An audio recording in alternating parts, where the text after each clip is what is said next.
Reading from Journey to His Heart, The Shore, page 34. Long before he laid the foundation of the earth, he had us in mind, had settled on us as the focus of his love, to be made whole and holy by his love. Long, long ago, he decided to adopt us into his family through Jesus Christ. What pleasure he took in planning this. He wanted us to enter into the celebration of his lavish gift giving by the hand of his beloved Son. Ephesians 1, 3-6. As they walked back to the cave, she turned around and looked back. She understood at a deeper level the vastness of the ocean, his immense love for her. She vowed never to forget the ocean of his love, to live her days immersed in this new way of life. Another tunnel appeared ahead of them. She heard a familiar sound of the waves, yet something different was about this view. The rocky shore and the gusting wind greeted her. A carpet of green grass covered the ground. This place looked like a sanctuary of peace, yet at times this place can even be stormy. Sitting with Jesus, she told him that the world around her felt chaotic, confusing, and full of hate. His voice, tender yet strong, spoke over all the confusion that swirled in the distance. He said, I, God, am kind and compassionate in the storm. I am the calmer of the seas. In this world, it may get rough. Stay close to me. Stay close to my heart. Focus on who I am. When the world feels overwhelming, discover who I am. My heart is full of love and goodness. I would love for you to talk to me about every single aspect of life.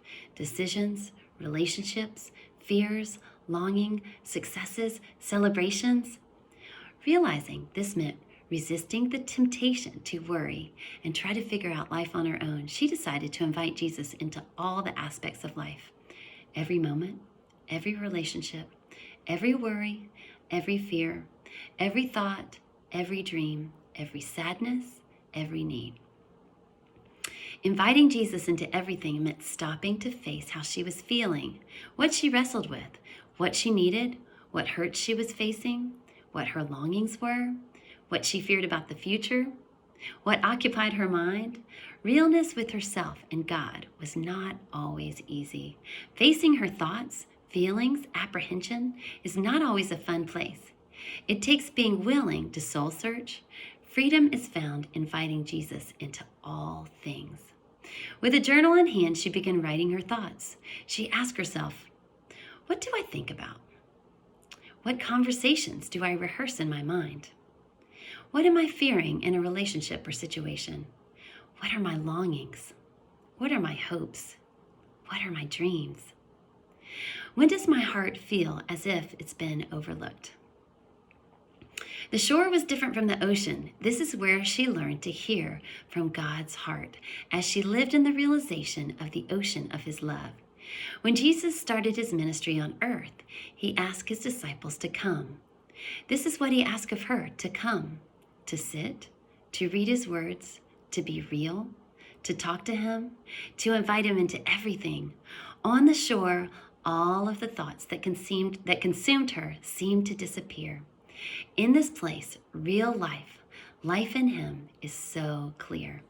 In this place with Jesus, he reminded her of many scriptures about who he is. She realized she didn't have to wait for the storms in life to go to him, for he is always available and ready to all those who seek him. His love covered her like an enormous blanket, warming her soul. She could safely face the real, which led her to let the swirls of negative thoughts go and enjoy the heart of God through Jesus, regardless of her circumstances. The heart of God is for us, and we can trust this because he sent Jesus. Because of the sacrifice of the Messiah, his blood poured out on the altar of the cross. We're free people, free of penalties and punishments, chalked up by all our misdeeds. And not just barely free, either absolutely free. He thought of everything, provided for everything we could possibly need, letting us in on his plans he took such delight in making. He set it all out before us in Christ, a long-range plan in which everything would be brought together and summed up in him. Everything in the deepest heaven, everything on planet Earth. Ephesians 1, 7-10. Self-reflection. How am I really doing? What am I wrestling with? What hurts in my heart do I need to seek healing for? What are my longings? What do I fear about the future? What do I dwell on? Thinking about God's word, what would he say to me in response to the questions I ask myself? On a side note, to be fully known and fully loved is a desire that lives in each heart. Inviting Jesus into all aspects of life opens our life to walk in the reality that we are free people. He wants to live with us in every moment, relationship, worry, fear, thought, dream, hurt, and need. Inviting Jesus into all aspects of life means stopping to face our reality. Realness with ourselves and God does not always feel safe or easy, yet it is the most secure place that we can reside. Realness requires a willingness to soul search. The gift of freedom is found in inviting Jesus into every circumstance of our life.